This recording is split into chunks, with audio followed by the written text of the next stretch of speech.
Assalamualaikum warahmatullahi wabarakatuh. Baiklah, di sini saya akan menjelaskan biografi dari Ibnu Sina. Ibnu Sina atau lebih dikenal dunia barat dengan nama Avicenna mempunyai nama lengkap Abu Ali Al-Husain bin Abdullah bin Hasan Ali bin Sina. Julukannya adalah Al-Ras atau puncak gunung pengetahuan. Menurut Ibnu Halaikan, Al-Kifti dan Baihaqi, Ibnu Sina lahir pada bulan Syafar 370 Hijriah atau Agustus 980 Masehi di desa Afsana, Bukhara, Uzbekistan. Ayahnya Abdullah dan Sitarah, ibunya merupakan keturunan Persia. Karena itu ketika Ibnu Sina masih remaja, dia sering menulis puisi dan esai dalam bahasa Persia.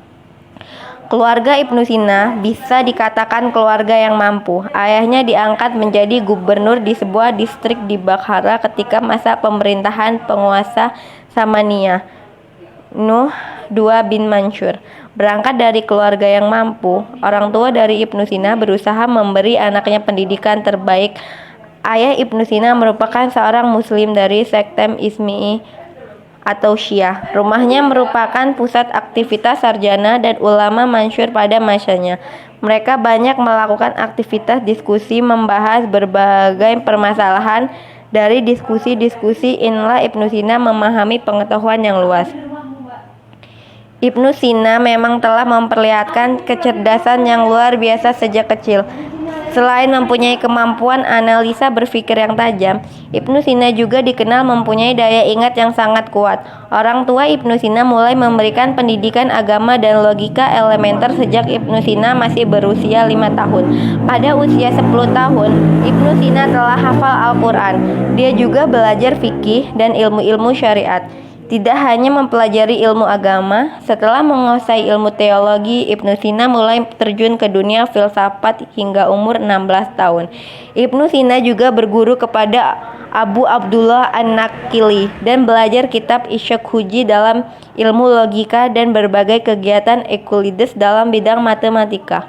Setelah itu, dia belajar secara otodidak dan menekuni matematika hingga dia berhasil menguasai buku Al-Mages karangan Ptolemaios serta menguasai disiplin ilmu pengetahuan alam. Sering sekali soal-soal ilmiah yang tidak dapat diselesaikan oleh gurunya mampu dia selesaikan.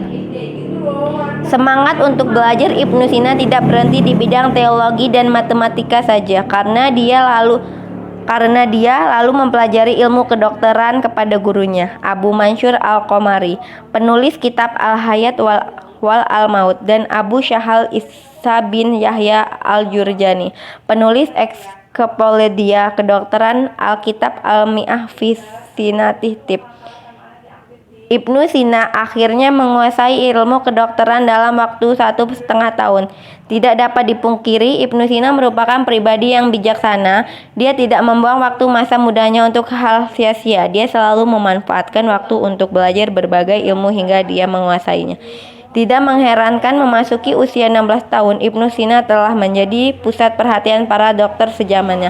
Mereka sering menemuinya untuk berdiskusi perihal penemuan dalam bidang kedokteran.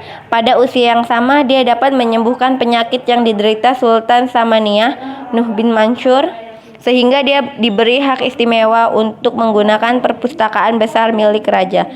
Dianugerahi dengan kemampuan luar biasa untuk menyerap dan memelihara pengetahuan, ilmuwan muda dari Persia ini membaca seluruh buku-buku di perpustakaan itu hingga akhirnya berhasil menguasai semua ilmu yang ada pada masanya, sekalipun dia lebih menonjol dalam bidang filsafat dan kedokteran. Memasuki usia 21 tahun, Ibnu Sina mulai menulis karya-karya monumental di berbagai bidang keilmuan, dengan karya pertamanya berjudul Al-Majmu' atau Ikhtisar, yang memuat berbagai ilmu pengetahuan umum. Ibnu Sina tidak pernah berhenti membaca serta tidak bosan menulis buku. Dia memang dikenal kuat memikul tanggung jawab ilmuwi dan sering tidak tidur malam hanya karena membaca dan menulis. Selain itu, Ibnu Sina tidak mengambil upah dalam mengobati orang sakit. Bahkan dia banyak bersedekah kepada fakir miskin sampai akhir hayatnya. Ibnu Sina wafat di Hamzan, Persia pada tahun 428 Hijriah atau 1037 Masehi dalam usia yang ke-58 tahun. Dia wafat karena terserang penyakit usus besar. Selama masa hidupnya, Ibnu Sina memberikan sumbangan luar biasa terhadap kemajuan keilmuan. Pemikiran-pemikiran Ibnu Sina di berbagai disiplin ilmu dan banyak diadopsi oleh ilmuwan masa setelahnya. Tidak hanya oleh ilmuwan muslim tetapi juga ilmuwan barat banyak mengadopsi pengetahuan dari karya-karya Ibnu Sina. Dalam rangka memperingati 1000 tahun hari kelahirannya melalui event Far Millennium di Teheran pada tahun 1955, Ibnu Sina dinobatkan sebagai Father of Doctor untuk selama-lamanya.